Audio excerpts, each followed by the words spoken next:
No nos deja en paz con nosotros mismos y a veces tampoco con los hermanos. Y llámense hermanos los miembros de la familia, los miembros de la Iglesia de Dios, en fin. El primer conflicto en este mundo surgió después de la entrada del pecado. Adán y Eva, que habían sido una pareja que siempre había vivido en armonía y paz después del pecado, ellos empezaron a discutir y a acusarse uno al otro cuando Dios los confrontó con su pecado. A partir de allí, los conflictos siempre han formado parte de la realidad humana. Hubo conflictos en la época de los patriarcas, de los jueces, de los reyes. Siempre hubo conflictos a lo largo de la historia humana. En la iglesia primitiva no fue diferente.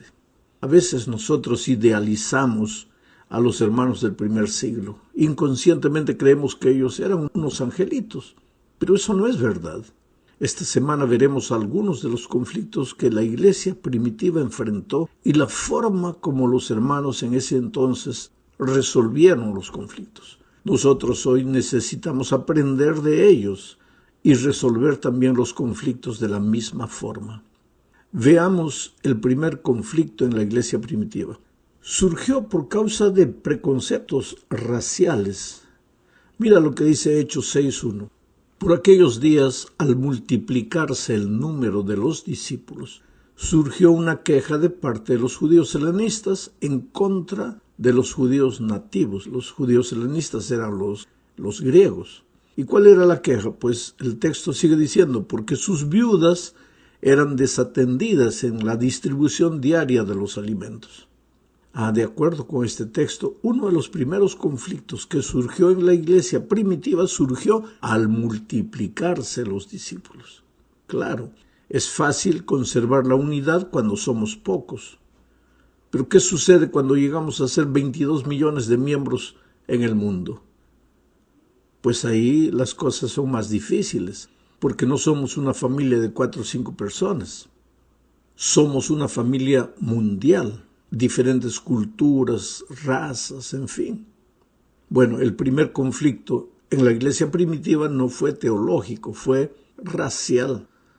No tenemos evidencia de que la acusación que los griegos cristianos hacían fueran acusaciones reales, pero si ellos estaban descontentos, debe haber habido algún motivo, algún fondo de verdad en la queja que ellos presentaban.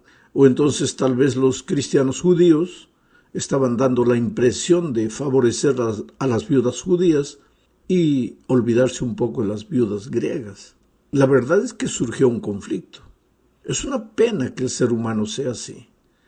Es triste que a pesar de haber sido convertidos, todavía a veces en el corazón no nos olvidamos de las banderas, ni los territorios, ni las fronteras, ni las regiones.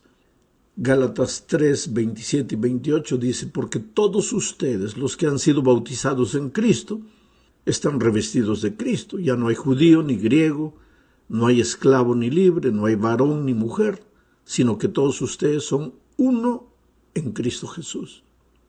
Ahora yo te pregunto, ¿hasta qué punto esta declaración de Pablo es verdad en la experiencia de la iglesia hoy? Es posible que, por ejemplo, este sábado de mañana, al estudiar esta lección, digamos amén a la declaración de Pablo de que en Cristo ya no hay banderas ni nacionalidades. Inclusive es hasta posible que un hermano enseñe esta lección afirmando que en Cristo ya no hay fronteras, ni razas, ni países. Bueno, eso pues él lo va a enseñar en la mañana, en la escuela sabática, pero en la tarde, en la junta, al hablar de la posibilidad de un nuevo pastor para la iglesia, ese mismo hermano que en la mañana habló con entusiasmo de que en Cristo ya no hay banderas ni países, va a dar un discurso diciendo que ya que la mayoría de la iglesia es de cierta nacionalidad, el pastor también debe ser del mismo país. Y el argumento es que la cultura, bueno, para que no se entienda, porque un pastor de otro país no nos va a entender, bueno, para que no entre en choque con la cultura. Pues así somos. De mañana hablamos bonito de la unidad y en la tarde ya estamos diciendo que no, que yo soy peruano, tú eres brasileño, etcétera, etcétera. El puente entre la bonita teoría que predicamos y la realidad que vivimos es muy largo y difícil de pasar. Bueno, ¿qué hizo la iglesia primitiva para resolver este conflicto? El relato bíblico de Hechos 6:2 dice: entonces los 12 convocaron a todos los discípulos y les dijeron: no está bien que desatendamos la proclamación de la palabra de Dios para atender a las mesas. En aquella ocasión se convocó a la iglesia para que decidiera el asunto. Y como resultado de eso, pues se escogió hombres dedicados especialmente a la atención y al servicio de la iglesia, mientras los apóstoles solo se dedicaron a la predicación del evangelio. O sea, el conflicto se resolvió en esa ocasión convocando a la iglesia, discutiendo el asunto y finalmente tomando una decisión que todos estuvieron dispuestos a cumplir. Es así que se resuelven conflictos. Se convoca a la iglesia, se discute y pues lo que la mayoría decide se hace. Así fue en la iglesia primitiva, así debería ser en nuestros días.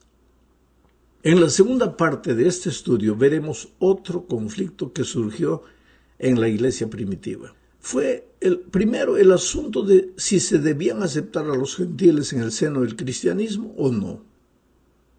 El problema era básicamente entre los judíos que se habían vuelto cristianos. El pueblo judío, pues tradicionalmente había sido un pueblo exclusivista. Aunque habían aceptado el cristianismo, ellos continuaron pensando que eran el único pueblo de Dios. Ahora, en realidad nunca lo fueron, porque en el Antiguo Testamento vamos a ver, Dios siempre quiso alcanzar al mundo entero, pero usando al pueblo de Israel. Ahora, el pueblo de Israel malentendió las cosas y pensó que solo el pueblo de Israel podría ser salvo. Ellos ignoraban, cuando se convirtieron al cristianismo ahora, que en Cristo ya no había judíos ni griegos, ni hombres, ni mujeres, ni libres, ni esclavos. Así que los judíos cristianos tuvieron mucha dificultad para aceptar a los nuevos creyentes gentiles. Pero Dios necesitaba enseñarles una lección y lo hizo a través de una experiencia con Pedro. Pedro era un judío. Él creía que los judíos no debían acercarse a los gentiles. Aún siendo cristiano, pensaba de esa manera. Pero un día se encontraba en Jope, en la casa de Simón el curtidor, a la orilla del mar, y tuvo una visión. Vio una sábana llena de animales limpios e inmundos, y entonces recibió la orden de un hombre que estaba vestido de blanco, y que le dijo: levántate, mata y come. Entonces Pedro se negó y dijo: no, Señor, yo nunca he comido nada inmundo. La voz le dijo: no llames inmundo a lo que Dios limpió. Ahora mira, hay muchos cristianos sinceros que usan este incidente para afirmar que se puede comer todo tipo de animales. Pero la visión no le fue dada a Pedro por causa de los alimentos, sino para derribar un preconcepto, el preconcepto que los judíos tenían contra los gentiles. Eso lo vemos más claro al día siguiente de la visión, cuando Pedro fue llamado por Cornelio a Cesarea. Cornelio era un gentil. Allí Pedro dijo algo sorprendente, está registrado en Hechos 10:28. Entonces les dijo: como ustedes saben, para un judío es muy repugnante juntarse o acercarse a un extranjero, pero Dios me ha hecho ver que no puedo llamar a nadie gente común o impura. La visión de los animales limpios no era refiriéndose a comida, era refiriéndose a personas. Dios estaba tratando de derribar la barrera del exclusivismo y queriendo enseñarle a Pedro que tenía que aceptar a los gentiles que se convertían al cristianismo. ¿Te das cuenta que el judío Pedro empezó a darse cuenta de que ahora el cristianismo no es solo para los judíos, sino para todos? Ahí cuando fue a Cesarea y oyó a Cornelio, y Cornelio le dijo también que había tenido una visión y que por eso lo mandó llamar. Entonces Pedro declara en Hechos 10:34 al 36 lo siguiente: entonces Pedro empezó a hablar y dijo: en verdad comprendo ahora que Dios no hace acepción de personas, sino que a Él le agrada todo aquel que le teme y hace justicia, sea de la nación que sea. Dios envió un mensaje a los hijos de Israel y en él les anunciaba las buenas noticias de la paz por medio de Jesucristo, que es el Señor de todos. Interesante, solo que este incidente muestra solo la raíz del verdadero problema teológico que se estaba levantando en la iglesia primitiva. Vamos ahora a la tercera parte de este estudio. Los informes de lo que sucedió en Cesarea con Cornelio no demoraron en llegar a los dirigentes de la iglesia en Jerusalén, y estos pidieron inmediatamente que Pedro viajara a Jerusalén para explicar lo que pasó. A los dirigentes allá en la iglesia de Jerusalén no les gustó lo que Pedro había hecho, porque según la interpretación de los dirigentes, a un judío fiel no se le permitía comer con los gentiles. Ahora, no existía un solo versículo en la Biblia con relación a esta posición. ¿Te acuerdas que a Jesús también lo acusaron de sentarse a comer con los gentiles, con los publicanos?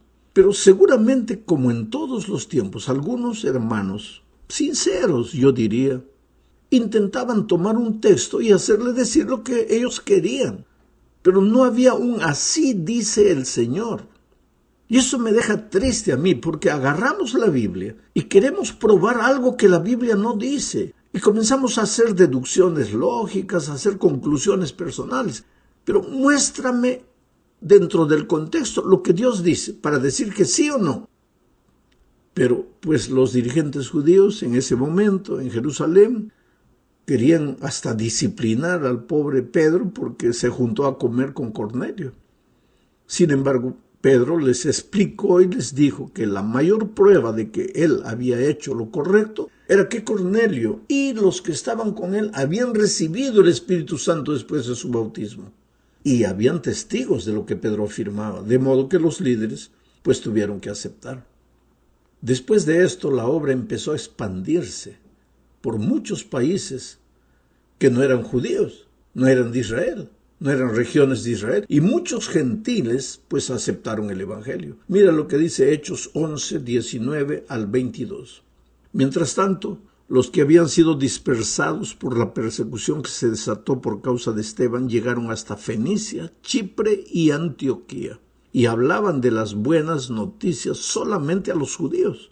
Pero había allí unos varones de Chipre y de Cirene que al entrar en Antioquía habían hablado también a los griegos acerca de las buenas noticias del Señor Jesús. Y con la ayuda del Señor, un gran número de personas creyó y se convirtió al Señor.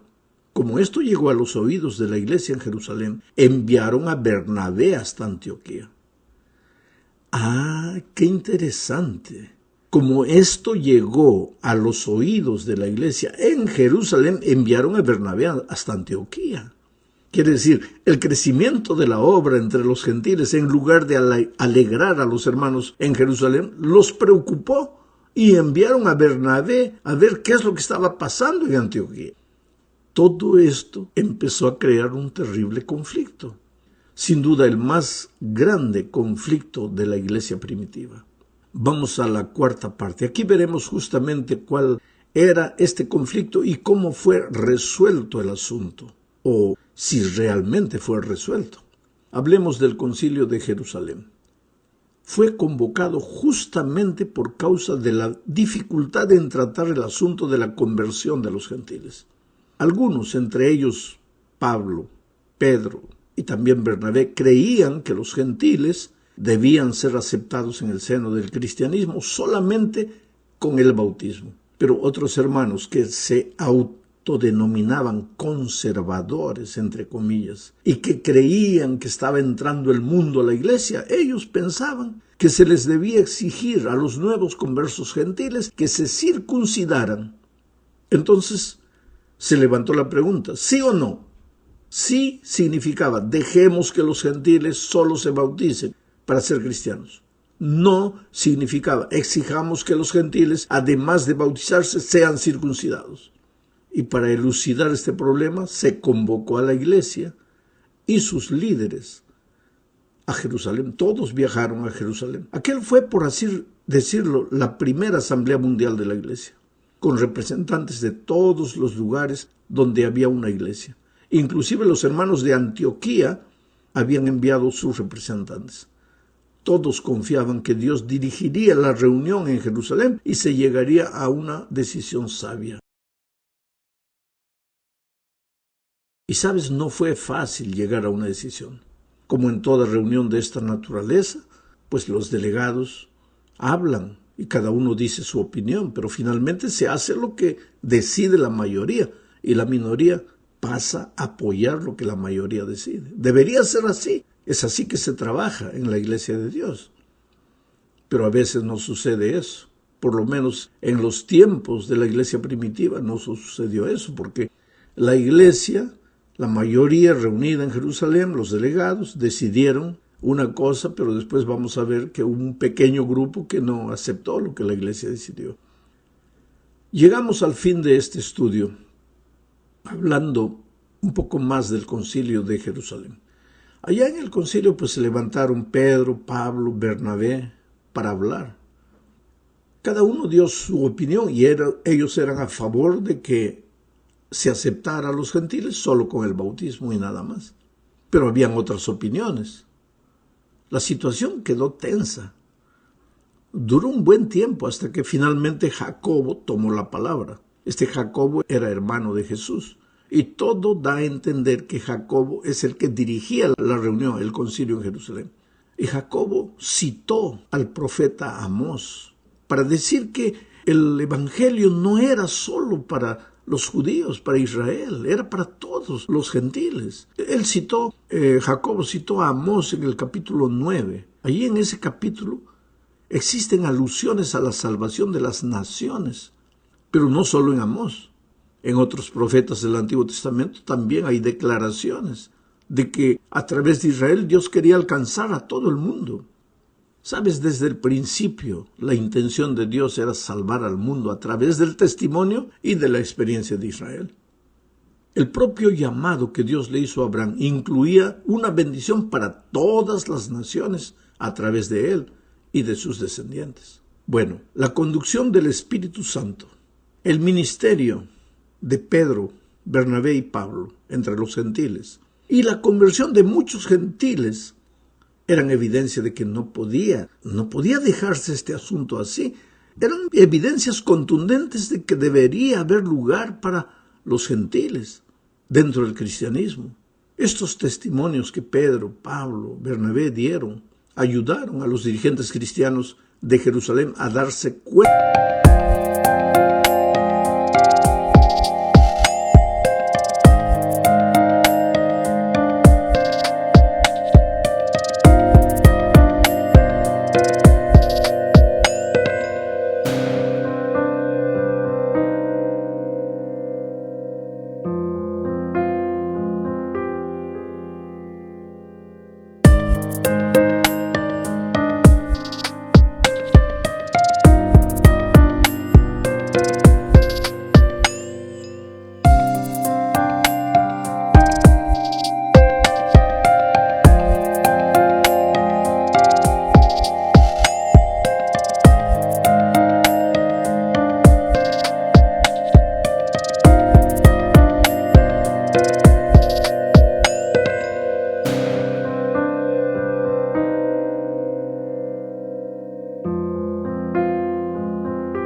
de que muchas profecías del Antiguo Testamento se estaban cumpliendo en ese entonces y tomaron una decisión. ¿Cuál fue la decisión? Con excepción de que ellos respetasen las leyes de la alimentación, que estaba especificado en la palabra de Dios, en el Levítico, la iglesia decidió no pedirles más nada a los gentiles que se volvían cristianos. Solo deberían ser bautizados y nada más. Y ahí estaba resuelto el asunto. Cuando los delegados volvieron a Antioquía y dieron la noticia, los hermanos se alegraron en Antioquía. Y todos los gentiles esparcidos por el territorio de aquel tiempo, pues se alegraron. Sin embargo, algunos pocos hermanos salieron descontentos. Y son esos hermanos que perturbaron todo el ministerio de Pablo. Fue esa la razón que llevó a Pablo a escribir la epístola a los Gálatas. Ellos perturbaron.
Y seguramente pues opinaban y decían, no, que la iglesia cayó, que el mundo está entrando a la iglesia. Quiere decir, hermanos que en realidad no estaban convertidos, porque cuando una persona está convertida, aprende a trabajar en equipo.